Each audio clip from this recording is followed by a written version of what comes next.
goal today is obviously get rid of this puffiness superiorly, but then this leaves him very flat, but we need to elevate this by basically injecting his own belly fat that we'll harvest and to give his eyelid more support. The last thing is, if you look at it, we do a distraction and a snapback test.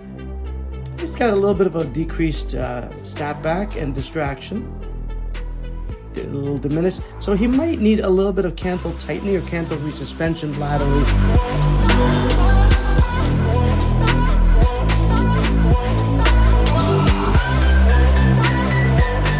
What do you think?